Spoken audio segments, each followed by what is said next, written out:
You are killing it. I am. I've only been paying attention sort of in the peripheral, but you're killing it, man. Well, we've been discussing very, very heavy subject matters.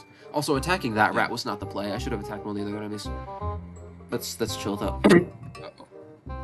They are such HP sponges, even at like wow. I also need to be getting better at these little time mini games. I'm not doing super great. Yeah. 8 critical damage is good though. Well, I mean, it seems like you'll probably have a lot of time. Yeah. To get a little better.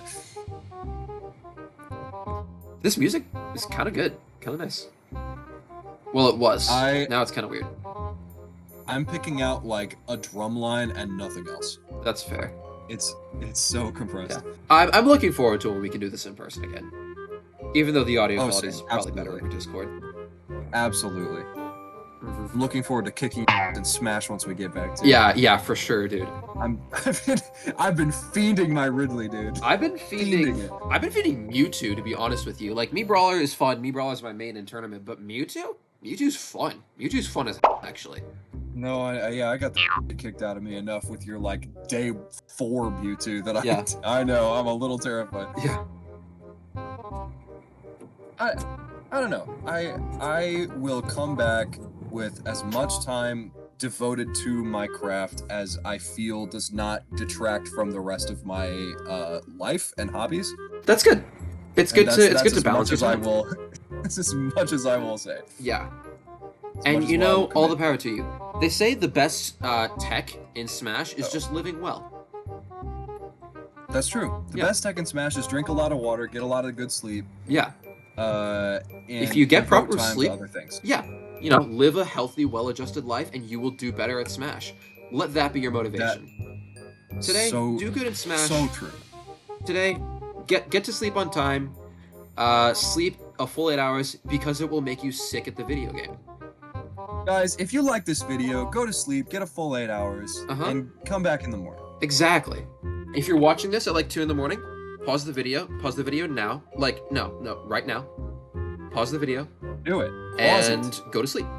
Okay? Alright, good night. Dumb, we know you didn't pause it. Yeah, come on. Pause it now.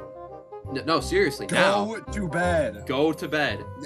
I see you. I see you hovering over the pause button. Okay, alright. It's getting annoying. Okay, no, good night. Okay, good night. Love you. I love you. Okay, now that those noises are gone. Now that those noises are good stuff. No time management, we can get to the good stuff, the good gameplay. I think you need to upload this video at 2 in the morning. Now, I do. I don't know. The last time I uploaded at 2 in the morning, I like lost 5 subscribers because people, I guess, like got woken up by the notification and they were just like, "This is the last straw." Who keeps their YouTube notifications on that would like wake them up? That's just a theory, man. I don't know. That's just a theory. What kind of game psychopath? Oh, cool. We got $13. All right, and that's all that. That was a porta potty potty. has to offer. Okay. Yeah. Well. So was there any sort of concrete, tangible progress that we made from doing that? Nope. Just an encounter. Oh, hello. Awesome. Oh. Hey, gang. Oh, there's a chest. Yeah. So we will get something other than like spare change out of this. Let's go.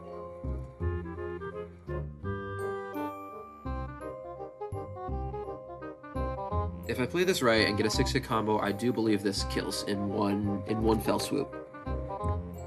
One fell swoop. I'm nice with it. Holy shit! I'm literally nice with it. I am goated. I'm the MK Leo. I'm the MK Leo of Yiik, a postmodern RPG. That's amazing. That's another thing as well, as I'm sort of like getting into the swing of learning how to get better at Smash. I don't think I ever realized like how insane Leo is at the game. He's stupid with it. He's silly with it. It's crazy. Like he doesn't adhere to any conventional logic of how you should play the game. But it works. But it works so well. He's got that distance demon. He knows how to manipulate the space. He knows how to like position himself just right. And like what sets Smash apart from other fighting games, okay, is how you like is how the space works. Because like the reason Smash is called a platform fighter is because you work around platforms in like a big stage, and like the positioning you have and like the stage control, that's the next level of Smash. Like if like you can lab all the combos you want and like understand how to do like your out of shield options and whatever. If you can't get yourself in the right place at the right time, you're not going to land any of those combos. It's all for naught. Yes. Yeah. Which is what I'm realizing doing it. I especially, what was helpful to me is like be watching it with the mentality that I was playing the game, and at certain junctions, be like, okay, what would I do in this situation? And for so many of Leo's sets, I would be like, oh, I should shield here. And then he just completely outspaces him and doesn't shield and is able to like hard whiff punish because of it. Yeah. And it's crazy. Right, yeah, he has that like different rhythm that breaks you up. Well, it's the space of rhythm, sense of rhythm and space. It's like the levels, right? Because when we were playing back in, I didn't have a sort of good understanding or good intuition of when I should shield, right? So I just wasn't using my shield ever. Yeah. And then the next level is, you know, where most people are, they get into the habit and they can even have good shield usage, where it's just like whenever the situation gets scary, they just shield. Sure. But MK Leo, he makes it look like shielding is sort of the option a little bit. Okay. Where, like you're too scared, you're too scared and you don't realize what's going on to the degree that you can accurately space yourself. You just have to use a shield. And so the only times that he uses his shield are when he does not have an option to do anything else, rather than he just got scared. Okay. Yeah, that makes sense. Because like you do have to have an option for just like when you don't know what to do. Yeah. Yeah. So I don't know. It's very impressive. Yeah. Oh yeah. I'm loving sort of getting into the community and getting over that initial Mount Stupid of the Dunning-Kruger, and just trying to figure out like what character I don't immediately suck with. Yeah, and you know, just working out from there. That's cool. That's really, I think, the fighting game experience is when you like start kind of coming into your own and like being a self-sufficient player. As one person I talked to and received tutoring from called it, where you can like self-correct and like understand what you're doing wrong so you can do better next time. Yes. Yes, absolutely. Yeah, and it's really just about like interfacing with people, like learning your opponent's habits before they can learn yours, which is really cool and really fun. Yeah. That was also something that I never really realized, was a lot of my Smash gameplay was very introspective, if that makes sense. Yeah. So I was just focusing on what I'm doing constantly. Yeah. And so I think it worked decently well, and I could make it better in terms of not building up any just habits that I do every single time in a scenario. Because I'm always very consciously mixing it up. But since I had to think about it so hard, that was coming at the expense of looking at my opponent at all. Yeah. And so a lot of his habits were just going completely unnoticed. And so I could probably punish a lot of things that I just never thought to. Yeah, that's totally because I'm fair. like, oh, he's doing things, I gotta wait until he stops doing things and then do my things. Yeah. Yeah, a lot of people just like want to play their game, whether that's like mashing or throwing projectiles or what. But one quote from I think a Melee player, I forget who, that really stuck with me is like, I've been playing Melee for like however long, like for however many years, and it took me a long time to realize there are two characters on the screen. Like, yeah. Really the trick is looking at your opponent more than you look at yourself, because you know what you're doing. You're doing That's so true. Yeah. Yeah. No, I was looking up, I started by looking up just a lot of character guides because I wanted to get good at specific characters. But then I started looking up fundamentals guides, and that's what a lot of people were saying. Like when they get to the point where they're comfortable with themselves on stage, they get to a point where they just never look at themselves during matches anymore. Mm-hmm. Or yeah. Unless they're like very uncertain of their positioning, they always look at their opponent. Yeah. Which it feels like it should be so obvious, but it's just not intuitive. Yeah, it's hard to get right too. It's a hard habit to break, to just like be always looking at yourself. Also, how do I summon tools again? I completely forget actually. Oh, that's a good question. I don't know. Okay. Is it an equipment? Maybe? I don't think it is. Yeah, equipment is like what Okay. You know, what things do you have on? Look at the keyboard bindings. Where do I see that? Where do I look at that? I mean, through the pause menu, I would assume. Is there a way to do that? Configuration? Oh, yeah. Yeah. There you go. Great. Thanks, Yiik. Okay. Thanks, Yiik, Cool. Post-Modern RPG. That's all I can do. Okay, yeah, I'm just gonna, like... Okay. Jamie, could you do me a favor? Could you look up how to summon tools? Because I know there's gotta be a way. Sure. Okay. Yes. And they are called tools, sort of in the nomenclature of the game. Yeah, I'm pretty sure. Okay. Anyway, back to like spatial awareness and conditioning in Smash. Yeah. That's kind of what drew me to Mewtwo, really, is because with all these tools like Shadow Ball and Disable and Teleport, you can really like mess up with the way your opponent expects you to move, and the way that your opponent is allowed to move, because you can just shut off an entire lane of approach with Shadow Ball. Mm-hmm. Yeah, And- exactly. Yeah, and just like forcing your opponent to deal with your shenanigans is a very powerful way to play this game, and that's something that I think Mewtwo really has in spades. And I just love Teleport. Oh, yeah. Teleport is my... Okay, so this is saying you can hold space to select a key item. Ah, okay. There you go. And then... How do I like pull it out? And then hold L to use. Ah, okay. There you go. And then it explodes. Oh, Cool. fun. Does this also work on pipes? No. No! Although, okay, wait, maybe I can use Dolly. Cool. Let's go! I completely forgot about Dolly. Dolly. We love Dolly. What a guy. Mm-hmm. More drama. He has a real life counterpart too. Wait, really? Yeah. The cat? Have you ever seen a clock shaped like an ear before? No? That's so strange. And I Dude, feel like this is gonna bad blow taste in your mind. interior design.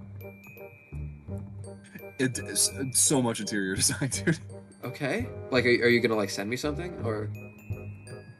No, it was supposed to be a dumb joke about Salvador Dali. That was the joke. Wait. you. You can't. I. It's like, how did you not? Is that just a like? I'm sorry.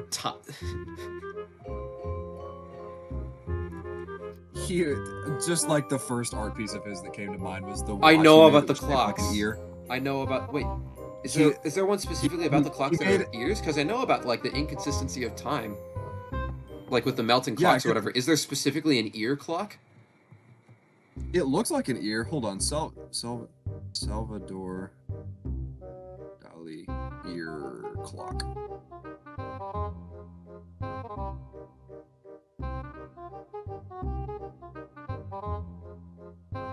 Okay, I may have just seen a melting clock that looked like an ear, and I thought it was an ear. Okay. Oops. I mean that's fair. Melting clocks are kind of his whole thing. Oh wait, or maybe I was conflating it with this. Hold on. There's a sort of mesh pointillism painting. It looks like, where it's an ear, but also, oh gosh, what is that? Weird. It's called the Madonna. Oh, interesting. As seen from a distance, a rendition of Raphael's Sistine Madonna is situated within a gargantuan ear, a reference to the Passion of Christ. That's What? really weird. So I'm sorry, I keep just bringing things back to Yiik, but to bring this back to Yiik, there's this I mean, new it's the move I game we're playing. unlocked Sorry. called Hair Flip or Hair Whip, and it looks like this. What? Look at him go. Holy shit. Look at guy- this posture. Wow. He's insane with it. Just has a little more hair than I thought, I guess. Yeah. This man is not balding. Mhm. This man has a full head of hair, and that's kind of the only thing he has to his name. Did you just get that? Yeah, I just got the hair flip, and also Oh, you this used this the bomb cut bomb. effectively. Nice. Mm-hmm. There's a chest out there. You see that? Yeah. I have to get to the other side of this little. Oh, trash can. Yo! Let's go. Go garbage hunting. Dude, let's go. Turkey sandwich. Yeah, I gotta get to the other side of it so I can throw the cat at this treasure chest. And I forgot aiming it worked like this. There we go. Dude, this is a weapon. This is a weapon for Vela. Oh, it's a Vela weapon. Yeah. Nice. Cool. That's not Vela. That's awesome.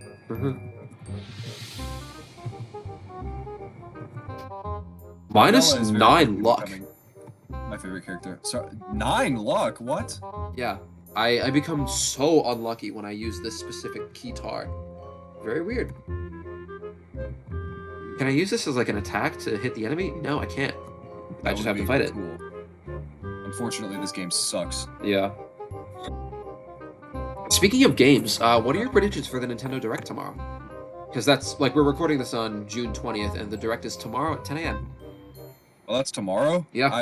I have no idea. That's fair. I hope there's some Pikmin. There's, I've never they've played a Pikmin confirmed it's game, gonna but be the hype Pikmin. is contagious. Huh? I've never played a Pikmin game, but the hype is very contagious, and I just want to see Pikmin players happy. Well, they haven't been for a long time, because Pikmin 4... Exactly. I think they ran an article in, like, 2018, or, like, even as far back as, like, 2014, saying, like, Pikmin 4 is almost done. It's very close to completion. And it's 2023. I don't know. Pikmin, like the true Pikmin fans are just such chill people, Yeah, and they've been so sad for so long. big shout Like, I outs to the Pikmin sympathize fans. as a member of some of the longest awaited game communities ever. Yeah, shout outs to Silk Song I for feel not long. existing. Shout out, dude. I'm gonna have arthritis so bad I can't hold the. I won't be able to play the game when it comes out. I will have crippling I'll be- dementia when Silk Song comes out and will not remember that the original game happened. Yeah. Well, then I get to play it all over again, which will be cool. That's true. And that is a thing. I genuinely have a list of games that I would like to play if I ever get dementia, So you can just so play them that for I the first won't time again? forget them. So I won't forget about them. Exactly. So at least there's like a sort of silver side to it, you know? Yeah, I feel that. Outer Wilds is top of the list. Okay. I have never played Outer Loaded. Wilds. I've heard the name Amazing game. thrown around, but I haven't actually... I've never played it. I don't really know what it's about. What is it about? It's such a good game. Well, that's the thing I can't tell you. Oh. I will send you a meme that sort of encapsulates the entire user experience. Okay. But it's essentially gosh, it's hard to explain it in a way that's both interesting and also does not give too much away. Uh-huh. But essentially the most basic premise is you wake up under the stars. Uh-huh. Beside a little campfire with a friend of yours who informs you that today is your big day. You're an astronaut and you've become involved in this sort of little alien town, sort of very folksy space program, like Okay. corrugated metal and wood are build up your spaceship, things like that. Okay. Like pieces of it are strapped on with a net, things like that. It's Uh-huh. it's very folksy. And essentially they're like, okay, you have your whole solar system to explore. There are astronauts that went off before you. They're stationed on other planets. Some of them have disappeared and were never found. Uh-huh. And this is sort of the next generation. And the only thing that distinguishes you from every other generation of astronauts that has gone before you is you have a translator tool. Oh. It's able to read the language of an ancient civilization that came before you, and they completely disappeared without a trace Oh, wow. at some point. And Very interesting. so it's given in a very like sandbox format, so you never level up, you never like gain any new equipment or anything. The only thing you gain is information. It's Okay. all information based. I And see. so theoretically it's possible to beat the game in less than 20 minutes. Okay. But for me, with the main game and with the DLC, it took me about 30 to 40 hours, I think. Whoa. Okay. Interesting. Cool. It's so cool. And I can't even tell you like the best hooks because they're things that Right, that would be You know, big you have to spoilers. experience sort of in media res. Oh gosh, it's so good though. It's like top 3 games ever. Okay, okay. How much is it? I might have to play that. Although, dude, It's I like have $15. okay. I have so many games to play, dude. Like I told, Oh, yeah. I said I would play Fire Emblem Engage, and I'm gonna play Pikmin when it comes out, and I also have to play Yes. Dream Barbecue when it comes out, if it comes out ever. Yeah, of course. Yeah. Also, you promised you'd play Disco Elysium. I That's did another promise one, I would top play 3 Disco probably. Elysium with you. Yeah. So It's a very different game, but it has a similar sort of existential energy to it. yeah, Not quite the same, but it sort of tickled a similar bone for me. okay. Very contemplative. Very thoughtful. Very thought-provoking. contemplative. It's very so Outer Wilds, even though it deals with a lot of themes like death and loss and things going away that can never be recovered. It's still a very lighthearted game with a sort of friendly, cushy feel. Like it's meant to be a warm, sort of cozy game. Uh-huh. I think the developer said something like the inspiration for it was the idea of going camping in space. Okay. You know. Yeah.